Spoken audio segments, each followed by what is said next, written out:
Hiya. Hope you're doing well. Hope you're staying cool. And I know you're not staying cool, but as cool as possible.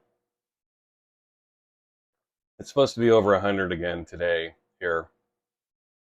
So I'm going to knock this video out before it becomes a sweltering hell in this room.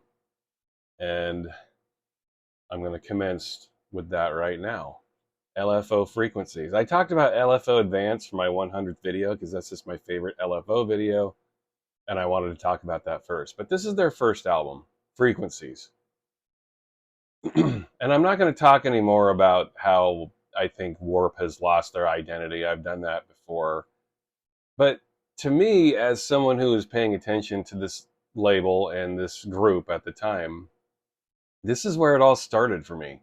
This was the beginning of a very intense and wonderful and beautiful journey.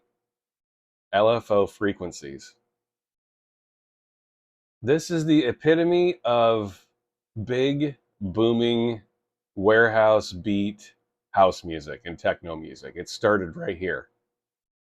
This was an incredibly important album. This was arguably the first time that people understood that a dance record could be a full album. Up until this point, dance records were just 12 inches, a couple of mixes, and that was it.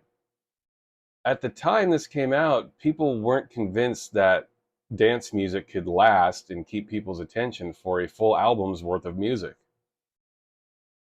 This dispelled that idea. I would make the argument that this is the first full-on rave album. I'm talking about a full album. I'm not talking about a 12-inch or a single with mixes on it. I'm talking about a full 10-track or 12-track, whatever it is, album. This was the beginning of it right here. This is what showed listeners and critics that it could happen, and it could happen beautifully and perfectly. This is a awesome album. And it's funny, LFO ended up being like a boy band. Does anyone remember this? Especially in the United States, I think people always assume that LFO is some boy band. Some turds in the 90s decided to take the name LFO and they called themselves, they were a boy band. I don't know what LFO stood for. Here it stands for low frequency oscillation. I don't know what the boy band stood for. I'm sure Mark Bell and Gez Varley thought that was funny, if they even knew about it. If you go to Apple Music too, if you type in LFO, some boy band will pop up. These guys are in there too, but it might be a little confusing at first. But this is the original LFO, and man, what a sound they had. This is just the sound of the rave age for me. Every time I think of raves, when I first started going to them, I think the first rave I ever went to was in 1990, and I heard LFO, the track LFO. And to me, this is the soundtrack to every rave I ever went to. Even if LFO wasn't being played at that rave, I always think of these guys. When I think of being in those big cavernous, dusty, dirty warehouses out in the middle of nowhere and there's beats echoing off the rafters, I think of this. LFO, man. This was the epitome of that type of music and that kind of culture and that kind of spirit. The whole DIY ethic. LFO. These guys came out of nowhere. They got some drum machines and some samplers, and they came up with one of the greatest dance records ever made, Frequencies. And this is just beats, man. They're only concerned with four to the floor house and techno beats. After this, Mark Bell wouldn't really focus on that so much. He still made four to the floor type beats, but he definitely started veering off into other avenues like Advance and then Sheath after that. But this is a brilliant album. If you just want top to bottom dance music that's really quirky and odd, but impeccably produced, look no further than Frequencies. This is the US issue too. This was actually my first intro in album form to the band. It had a different cover in the UK and Europe. I'll get to that in a minute. But this was the US edition. You'll see the promo sticker here. It's a promo. This is one of the very first things I picked up as a DJ. I got this through one of my record pools, and this is one of my most prized possessions. And it's a really fun release too because it comes with some extra shit, as promos often did back then. They came with press sheets and posters and stuff like that. I will show the label here. Came out on Tommy Boy in the United States. Tommy Boy was around in the 80s. They were kind of known as a hip-hop electro label. They still are. And they licensed LFO at that time. Frequencies. And here's part of the fun of this release. I got the old Tommy Boy feedback report. They always asked you to fill these out and return them so they could get feedback on tracks, but no one ever returned these, I don't think. I did maybe a few times on records I didn't really care about. The records I liked, I wanted to keep all this stuff together. I thought it was fun. I still do. This doesn't happen anymore, but back then it happened all the time. And then it also came with this, like a little copy of a promotional flyer type deal here. Warning, Tommy Boy Music Incorporated and affiliates and licensees disclaim any and all liability for speaker damage resulting from playback of this sound recording. This was something that was pretty common with LFO records, especially the first record. The bass frequencies were so heavy that it would blow out bass bins and cones would melt, and yeah. And they did that on purpose. They made music for warehouses and raves. They wanted it to have this huge booming bass sound. And then you've got some further promotional material down here. Awesome stuff. Warning, subsonic frequencies encoded in this product may be harmful to conventional audio equipment. Beware of bass. It's true, too. I'm sure part of that was fun for them to warn people of bass, but it was actually true.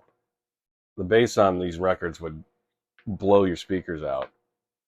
I actually saw it happen in a rave. They were playing LFO, and one of the cones melted. It does happen. Here's part of why this is such a fun release. Let me see if I can get this all in there. Look at this poster. Come on now. How do you not love this? Something that I will definitely consider framing. I have many, many posters from this era. And I don't know. Like I said before, I like keeping this stuff together. Part of the fun for me as a collector. But as one of my favorite groups, as I've already harped about in my past advanced videos, one of my favorite groups, which is LFO, I want to keep it all together. It's kind of historical artifacts, you know what I mean? It makes collecting records much more fun. And this is one of my favorite records. I mean, every LFO album is, in a way, a huge part of my upbringing and my life, and especially when it comes to dance music, which is really my passion over the years. It really is dance music. I talk a lot about different music on this channel, but the music that really, really moves me is stuff like this. And the Warp label.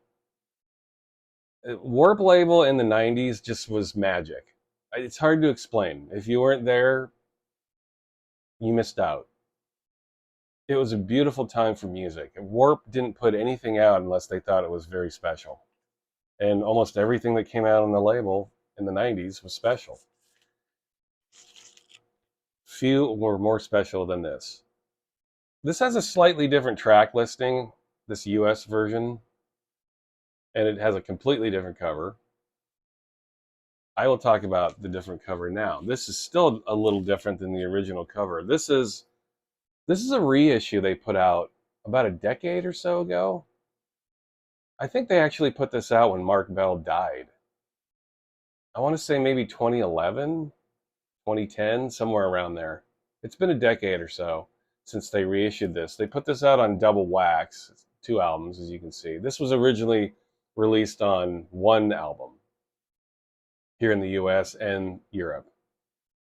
But the European release had its cover looked much closer to this. It still looks different. I don't have that original European release because I always had this. But then when this came out, I bought this because it does have a couple of tracks that weren't released elsewhere. And plus it's on double wax. You need to have this on like a more expansive vinyl set. The tracks have much more room to breathe here, which they need. These are songs to be played loudly. And man, this press is fantastic. There's the hype sticker. Warp isn't really known for, in my opinion, putting out interesting stuff in the last 20 years, but their pressings are always on point. You get nice lush inner sleeves. See that? Move over a little bit. And I'll show one of the labels here. Both labels are very similar. I won't show them both. They're just pretty standard stuff, but it is a really nice pressing. You see they use the entire side of the record. You see that all the way to the label. That's what you do, man. This is an example of how you reissue a record. If you're going to go to the trouble to take an album that was only previously released on one single record and put it onto two records, you do that because you want to use every inch of the record. Expand it all the way to the label. This is music that needs to breathe. And they do that here. It's a very nice pressing. I'd highly recommend you pick this press, if you want that expansive sound, because this music's meant to be played loud, man. This first LFO album the sonics on this thing are so expansive, so loud, so powerful. The bass is so monstrous. You need to have this on double wax, man. And it's a fantastic album. Some people who've never heard it might think it sounds dated, but whatever. I mean, it came out in the early 90s, okay? You can think it sounds dated all you want, but you've got to expand your mind and remember what music sounded like back then. And you only do that by listening to other records from that era and understanding what came before it. Nothing sounded like this when it came out. Nothing. I still think nothing sounds like this, but people have tried to ape this sound many times, but never surpassing the greatness of this. And this does have a couple of extra songs. I don't remember the two extra tracks. Let me look at these tracks. Let me compare and contrast. I think,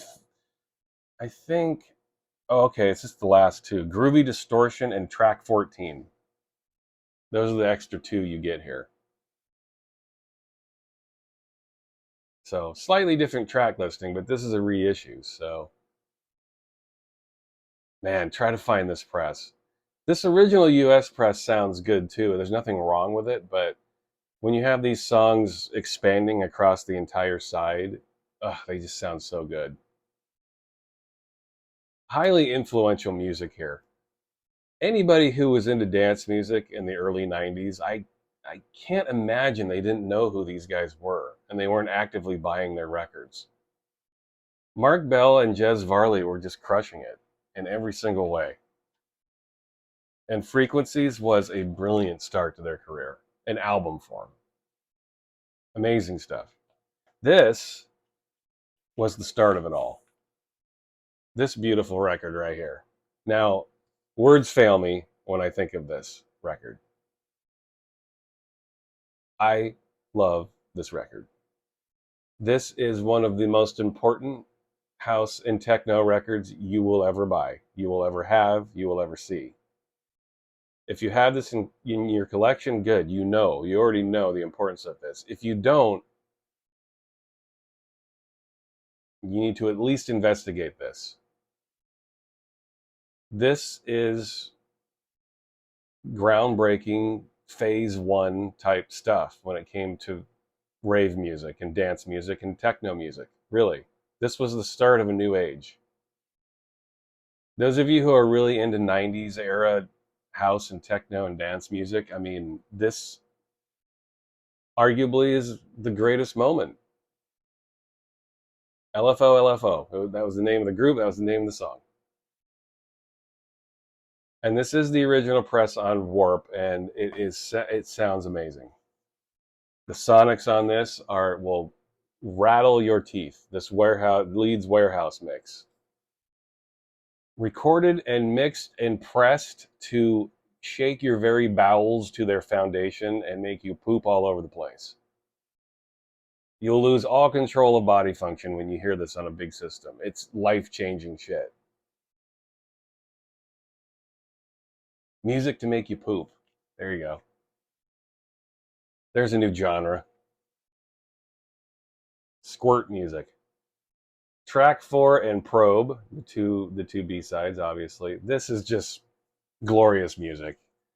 You will find LFO on the album, but it's an edited version. You get the full version here. The edited version on the album is only like 3 minutes. This one's like 5.5 or something. It's only a couple of minutes, but it makes a difference. And it's pressed on one side all by itself at 45 RPM.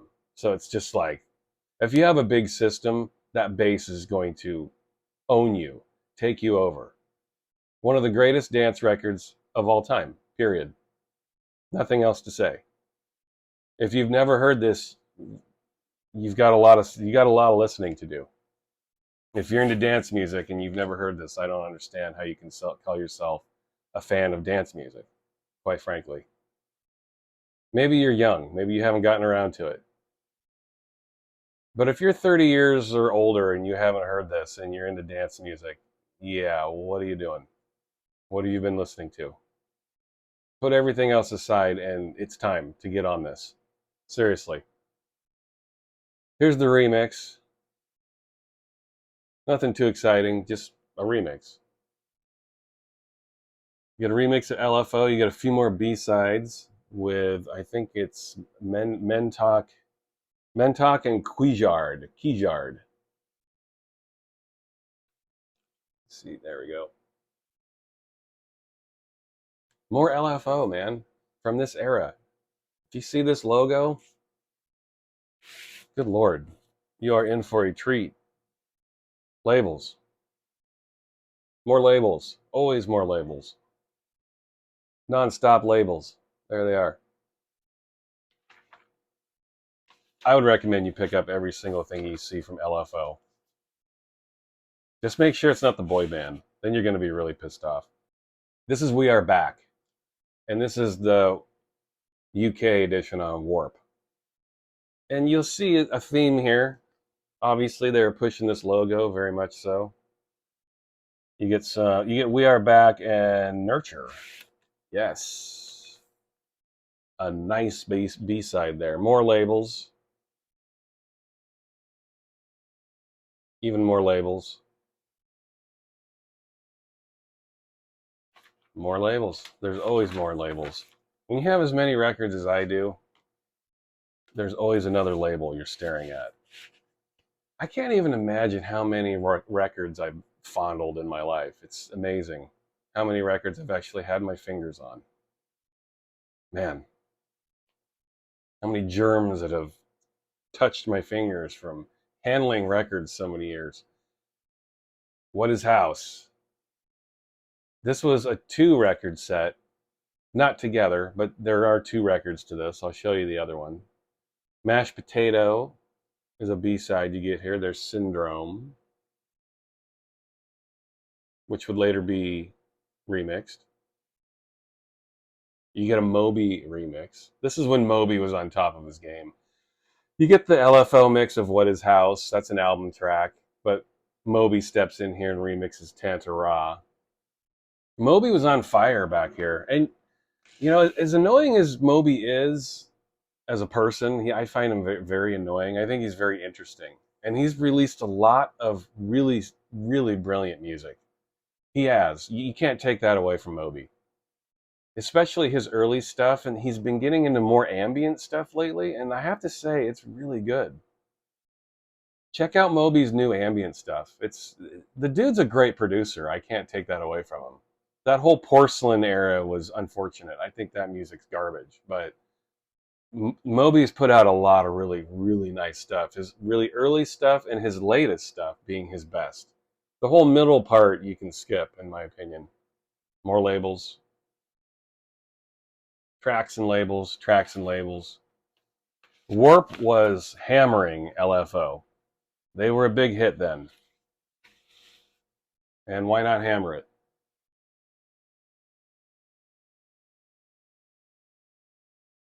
Lots of good stuff to be had here. Here's the remix part of What Is House. The single I just showed you now has a different cover with some different tracks on it, different color scheme.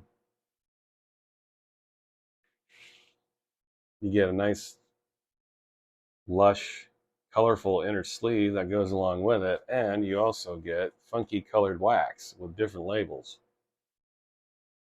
More tracks, more mixes, more labels. Here they are. They keep coming. Squeaky, What Is House, LFO remix. That's the thing that kind of sucks about this. You get 2 tracks that are on the other EP. You get Tantara Moby mix again, but you do get Push and Squeaky. 2 tracks are only available here. I always thought that was annoying. You put out 2 versions of this and 2 of the tracks are the same on each one. Really? Come on, Warp. But when you're a fan like me, you didn't really mind much. It's LFO. You buy what you can from these guys. You pick up everything. And yeah, this was numbered. 770 is my number. I don't know how many of these were pressed, but this is 770.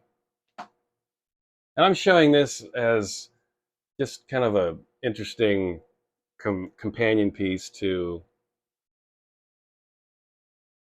the album. This is a US Tommy Boy release for We Are Back in LFO. It basically puts the album version of LFO in that remix you saw in that other silver 12-inch, and then the We Are Back remixes. It also has We Are Happy, which I've never seen that track anywhere else. Maybe it's on a CD. I don't know. But more mixes, more tracks, more labels. Always good. Here's that classic Tommy Boy label. All their labels look like this. Tommy Boy was cool, man. They put out really cool stuff.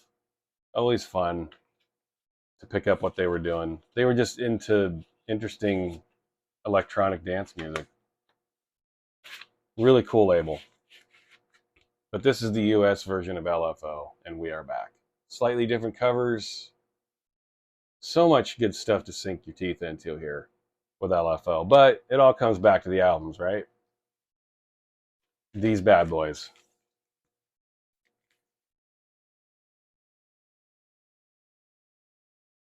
Just amazing stuff, guys. If you somehow, after my advanced video, if you went and gave that a chance and you haven't heard LFO, this sounds nothing like Advance. You would be surprised it's even the same people or the same guy. Advance was Mark Bell. This was Mark Bell and Gez Varley together. This is just straight up beats. But awesome synthesizer work and sample work. There's some extremely innovative stuff going on here. And when you remember this came out in the very early 90s, you're able to understand and get some kind of grasp and concept of how forward-thinking and groundbreaking this music was. And this, if you like Warp and you're into all those Warp artists, this was their first big hit, LFO.